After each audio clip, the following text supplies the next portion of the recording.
ವಾಮನಾಯ ನಮೋ ನಮಃ. ಎಷ್ಟಾಯ್ತು ಈಗ. ದೇವರು ಯಾತಕ್ಕೆ ಕಾಣೋದಿಲ್ಲ, ಹುಷಾರಾಗಿರಿ. ಕ್ಷುರಸ್ಯಧಾರ ದಿಶಿತಾ ದುರತ್ಯಯ. ಸಧ್ಯಾತ್ಮದ ಸಾಧನೆ ಅಂದರೆ ಸರಿಯಾಗಿ ಬ್ಯಾಲೆನ್ಸ್ ಮಾಡಬೇಕು. ಅದನ್ನು ಮಾಡೋದಲ್ಲೇ ದರ ಸೋತು ಬಿಡೋದು. ಅವರು ಮನೆಯನ್ನು ಪೂರ್ತಿ ಮೈಲಿಗೆ ಅಂದರೆ ಪರಮಾವಧಿ ಮೈಲಿಗೆ, ಇದು ಪರಮಾವಧಿ ಮಡಿ, ಎರಡೂ ಉಪಯೋಗ ಇಲ್ಲ. ಏನು ಮಾಡಬೇಕು?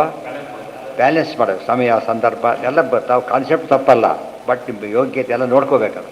ನ್ಯೂಮೋನಿಯಾ ಸಣ್ಣ ಗಂಟೆ ನಾಯಿ ಬಿಟ್ಬಿಟ್ಟಿದ್ದಾನೆ. ನ್ಯೂಮೋನಿಯಾ ಒದ್ದಾಡ್ತೆ, ಮನೆ 2 ಕೊಡ ನೀರು ಹಾಕಿಬಿಟ್ರೆ ಹೋಗಿ ಆಗಲೇ ಹೋಗಿಬಿಡ್ತಾರೆ. ಅದಲ್ಲ, ನಮ್ಮ ಶಾಸ್ತ್ರ ಯಾವಾಗಲೂ ಕೂಡ ಏನು ಮಾಡುತ್ತೆ ಅಂದರೆ ದೇಶ ಕಾಲ ಎಲ್ಲ ನೋಡ್ಕೊಂಡ್ಬಿಟ್ಟು ಅನುಸಂಧಾನ ಮಾಡಬೇಕು ಹೊರತು ಮೆಕ್ಯಾನಿಕಲಿ ಮಾಡಬಾರ್ದು. ಮೆಕ್ಯಾನಿಕಲಿ ಮಾಡೋದು ಎಕ್ಸ್ಪರ್ಟೈಸ್ ಜಾತಿಗೆ ಬೇಕು. ಅದಕ್ಕೆ ಗೊತ್ತಾಯ್ತಾ? ಮೆಕ್ಯಾನಿಕಲಿ ಮಾಡೋದಲ್ಲ.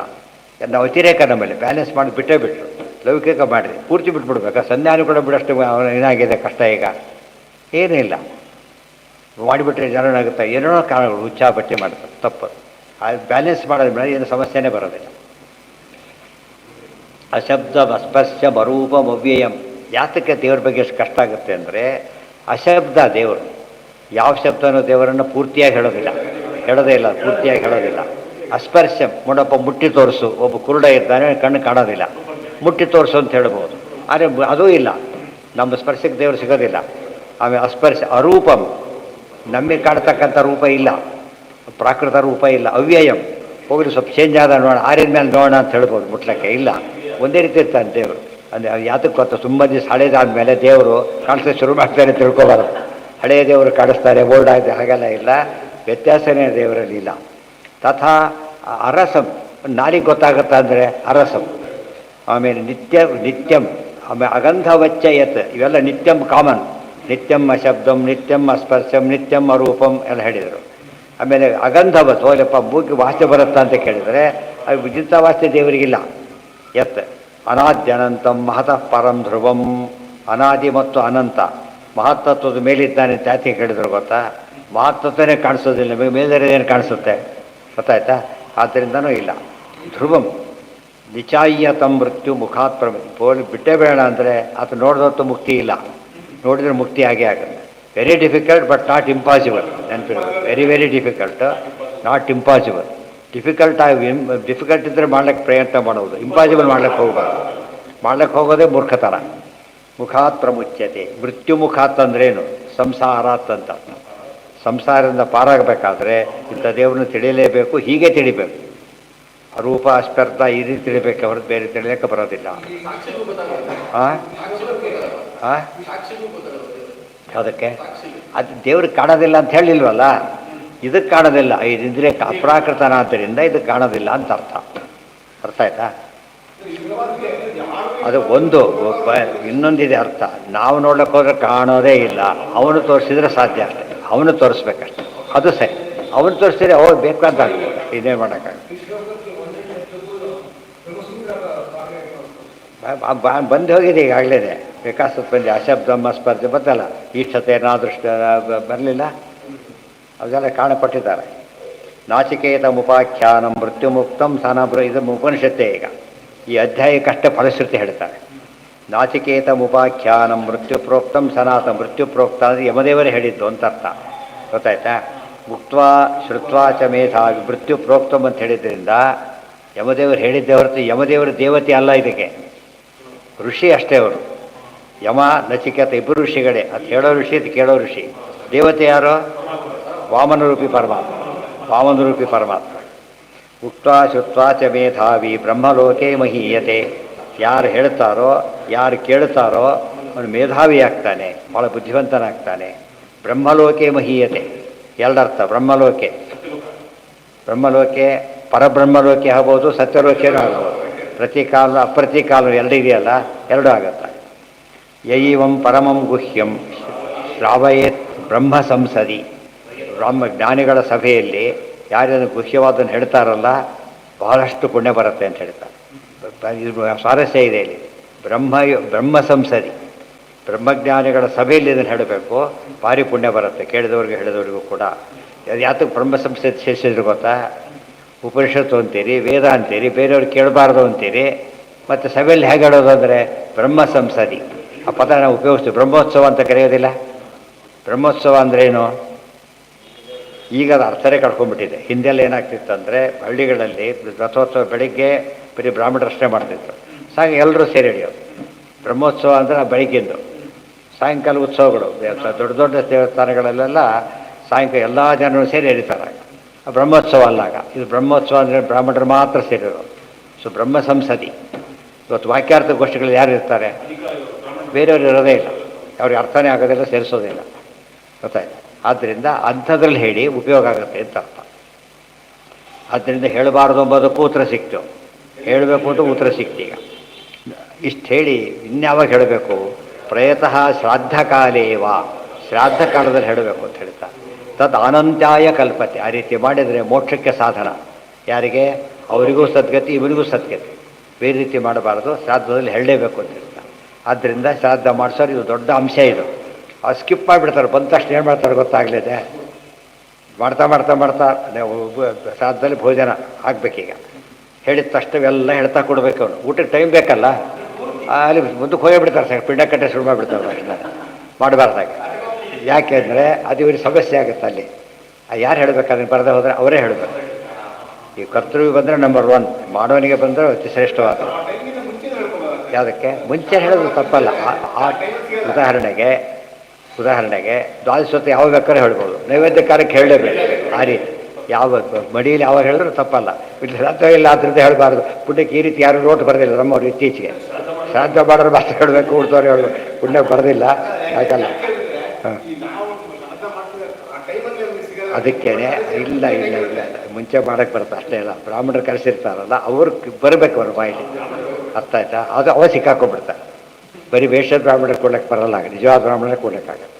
ಕಟಬಡಿಸಿ ಹೇಳಬೇಕು. ಆ ಪದ್ಧತಿ ಹೋಗ್ಬಿಟ್ಟೆ. ಬರ್ತಾ ಬರ್ತಾ ಬರ್ತಾ ಏನಾಯ್ತದ, ಸಂಕ್ಷೇಪ ಮಾಡ್ತಾ ಮಾಡ್ತಾ ಕೊನೆಗೆ ಅದು ಹೇಳಬೇಕು ಅನ್ನೋ ಐಡಿಯಾನೇ ಮಾಡ್ತಾಯಿತ್ತು.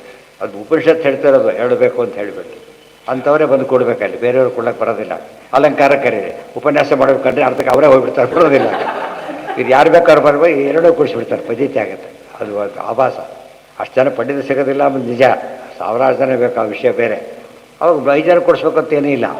ಗೊತ್ತಾಯ್ತು? 1+1 ಕೂತ್ರೂ ಸಾಕು ಅಷ್ಟೇ. ಮಾಡಬಹುದು, ಅವಶ್ಯ ಮಾಡಬಹುದು, ಏನು ತಪ್ಪಲ್ಲ. ಆ ಕಾಲದಲ್ಲೇ ಅವರು ಹೇಳಬೇಕು, ಇವರು ಹೇಳಬೇಕು. ಸ್ವಲ್ಪ ಎಲ್ಲರಿಗೂ ಅದು ಅದೇ ಕೆಲಸ. ಆಗ ಕರ್ತೃ, ಇವನು ಮಾಡಿಸೋರು ಮತ್ತು ಕೂತು ಎಲ್ಲರೂ ಇನ್ವಾಲ್ವ್ ಆಗ್ಬೇಕಾಗ. ಅಷ್ಟೊತ್ತಿಗೆ ಅವ್ರು ಬಂದಿರಬೇಕು. ಅದಕ್ಕೇನೆ ಬಂದು ಕೂತ್ಕೊಂಡು ಅವರು ಪಾರಾಯಣ ಮಾಡ್ತಿರೋದು. ಉಳಿದ ಗ್ರಂಥನೂ ಪಾರಾಯಣ ಮಾಡ್ತಾ ಕೂತಿರ್ಬೇಕು. ಒಳ್ಳೆ ಸನ್ನಿಧಾನ ಬರುತ್ತಾಗ ಸಿದ್ಧಿ ಬರುತ್ತೆ. ಇಷ್ಟು ಅಧ್ಯಾಯ ಓದಿರಿ ಕೊನೆ ಫಸ್ಟ್ ಮೊದಲನೇ ಅಧ್ಯಾಯ. ಮೊದಲೇ ಪೂರ್ತಿ ಓದ್ಬೇಡ ಅಂತೇನು ಹೇಳಿಲ್ಲ, ಪೂರ್ತಿ ಓದ್ಬೋದು. ಬೇರೆ ಉಪನಿಷತ್ತು ಹೇಳೋದು ಇದು ಕಂಪಲ್ಸರಿ. ಇವತ್ತು ಮಂಗಳಾರತಿ ಕಾಲಕ್ಕೆ ಹೇಳೋ ಮಂತ್ರ ಇದೆ, ನೈವೇದ್ಯ ಕಾಲಕ್ಕಿದೆ, ಅದನ್ನು ಹೇಳಲೇಬೇಕು. ಸಂಬಂಧಪಟ್ಟು ಬೇರೆ ಹೇಳಬಾರ್ದು ಅಂತ ಅರ್ಥ. ಅದನ್ನು ಬಿಡ ಹಾಗಿಲ್ಲ. ಪುರುಷ ಸೂಕ್ತ ಹೇಳದೆ ಅಭಿಷೇಕ ಮಾಡಬಾರ್ದು. ಬೇರೆಯೂ ಹೇಳ್ಬೋದು, ಆದರೆ ಪುರುಷ ಸೂಕ್ತ ಕಂಪಲ್ಸರಿಲಿ ಹೇಳೋದು. ಉಳಿದು ಬೇರೆ ಹೇಳ್ಬೋದು. ಶ್ರಾವಯೇತ್, ಶೃಣುಯಾತ್ ಬೇರೆ, ಶ್ರಾವಯಾತ್ ಬೇರೆ. ಕೇಳೋದು, ಕೇಳಿಸೋದು ಅಂತ ಅರ್ಥ.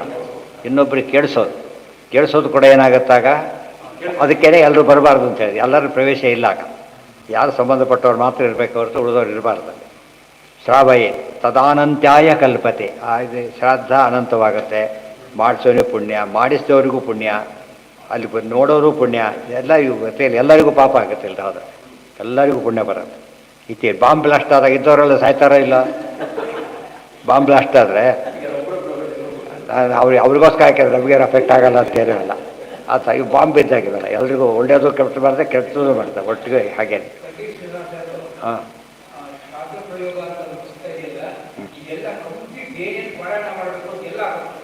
ಅದಕ್ಕೆ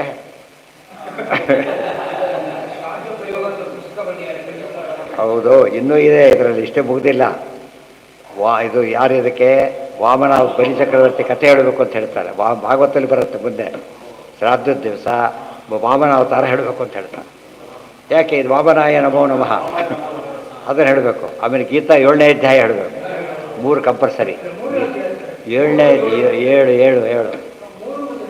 ಅಯ್ಯೋ, ಯಾರೋ ಹೇಳಿದ್ರೆ ಬಿಟ್ಬಿಡಿ, ಶಾಸ್ತ್ರ ಹೇಳಿ ಅಂತ ಹೇಳ್ತಾರಲ್ಲ. ಎಲ್ಲ ಹೇಳ್ರಿ 7 ಅಂತ ಶಾಸ್ತ್ರ ಹೇಳಿದೆ. ಛೇ 15 ಪ್ರತಿನಿತ್ಯ ಹೇಳೋದು 15 ಶ್ರಾದ್ದ ಕಾಲಕ್ಕೆ 10 ದಿವಸ ನಡೀತಿರ್ಬೇಕಾದ್ರೆ 7ನೇ ಅಧ್ಯಾಯ ಹೇಳೋದು. 3 ಕಂಪಲ್ಸರಿ. ಬಲಿಚಕ್ರ ವಾಮನಾವತಾರ, ಕಠೋಪನಿಷತ್ ಮೊದಲನೇ ಅಧ್ಯಾಯ ಕಂಪಲ್ಸರಿ, ಆಮೇಲೆ ಗೀತಾ 7ನೇ ಅಧ್ಯಾಯ ಕಂಪಲ್ಸರಿ. ಭಗವದ್ಗೀತೆ ಮಹತ್ವದಲ್ಲಿ ಬರುತ್ತೆ ಅಂತ ಹೇಳ್ತಾರೆ. ಏನು ಮಾಡಿ ಸತ್ಯತೆ ಆಗೋದಿಲ್ಲ. ಗೀತಾ 7ನೇ ಅಧ್ಯಾಯ ಪ್ರತಿಯತ್ ಹೇಳಿ ಬ್ರಾಹ್ಮಣನ ಕರೆದು ನೀನು ಭೋಜನ ಮಾಡಿಸು, ಶ್ರಾದ್ದದ ದಿವಸ ಸದ್ಗತಿ ಆಗುತ್ತೆ ಅಂತ ಹೇಳ್ತಾರೆ. ಅದಾಗ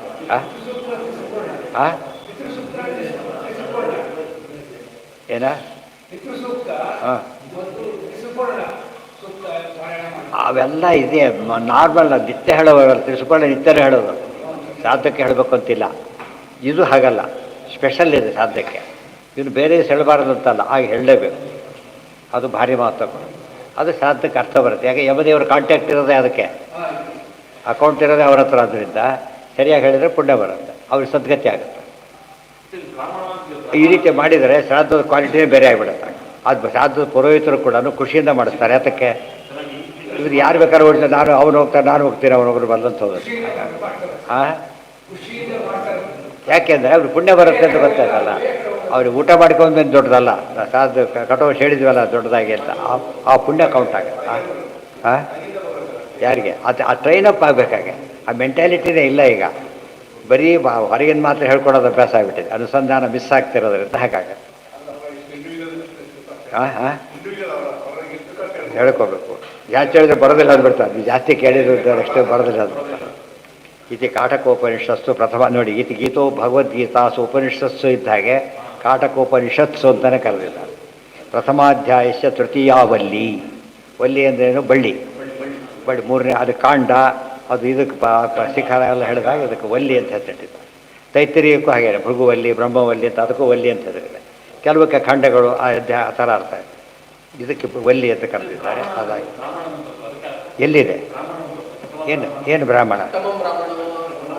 ಅದು ಇದರಲ್ಲೆಲ್ಲ, ಅದು ಕೆಲವರಲ್ಲಿ ಬ್ರಾಹ್ಮಣ, ಕೆಲವರಲ್ಲಿ ಆರಣ್ಯಗಳು, ಒಂದೊಂದು ರೀತಿ ವಿಭಾಗ ಮಾಡಿರ್ತಾರೆ. ಗೊತ್ತಾಯ್ತಾ? ಯಾವುದರಲ್ಲಿ? ಅದು ಮುಂದೆ ಈಗ ಇಲ್ಲಿವರೆಗೂ ಮಾಡಿರೋದೆಲ್ಲ ಏನಿದು? ಇದರಲ್ಲಿ ಉಪಭಾಗಗಳು. ಮೇನ್ ಭಾಗ ಅಧ್ಯಾಯ, ಉಪಭಾಗ ವಲ್ಲಿ, ಮುಂದೆದಿದು ಬ್ರಾಹ್ಮಣ. ಆ್ಯಕ್ಚುಲಿ ಬ್ರಾಹ್ಮಣದ ಒಂದು ಭಾಗ ಇದೆ, ಗೊತ್ತಾಯ್ತಾ? ಮಂತ್ರ, ಸಂಹಿತ, ಮಂತ್ರ, ಬ್ರಾಹ್ಮಣ, ಆರಣ್ಯಕ, ಉಪನಿಷತ್ 4 ಭಾಗ ಅದರ. ಗೊತ್ತಾಯ್ತಾ? ಮಂತ್ರ ಭಾಗ ಯಾವುದು ಸ್ತೋತ್ರ ರೂಪ ಪದ್ಯದಲ್ಲಿ ಸಾಮಾನ್ಯವಾಗಿರುತ್ತೆ. ಉಳಿದೆಲ್ಲ ಪ್ರೋಸ್ ಟೈಪ್ ಇರುತ್ತೆ, ಎಲ್ಲ ಸೇರ್ಕೊಂಡು ಬರುತ್ತೆ. ಅದರಲ್ಲಿ ಮತ್ತೆ ಸೂಕ್ಷ್ಮ ವ್ಯತ್ಯಾಸ ಇದ್ದೇ ಇರುತ್ತೆ. ಆ ಭಾಗ ಅಲ್ಲಿಗೆ ಇರಲಿ. ನಾಳೆ ದಿವಸ ಯಾಕೆ ಇಂದ್ರಿಯ ನಿಗ್ರಹ ಯಾತಕ್ಕೆ ಬೇಕು, ಭಾರಿ ಕಷ್ಟಪಡಬೇಕು ಅಂದರೆ ಕಾರಣ ಕೊಡ್ತಾರೆ. ಕಾರಣ ಕೊಡೋದು ಇದಿದೆ, ಅದಕ್ಕೋಸ್ಕರ ಜಿತೇಂದ್ರಿಯ ಆಗಲೇಬೇಕು ಅಂತ ಹೇಳೋದಕ್ಕೆ ವಿವರಣೆ. ಓಂ ಸರ್ವೇಂದ್ರಿಯ ಪ್ರೇರಕೇಣ ಶ್ರೀಪ್ರಾಣಪತಿನಿಧಿತಃ ಯದವೋಚಮಹಂ ತೇನ ಪ್ರೀಯತಾಂ ಕಮಲಾಲಯಃ.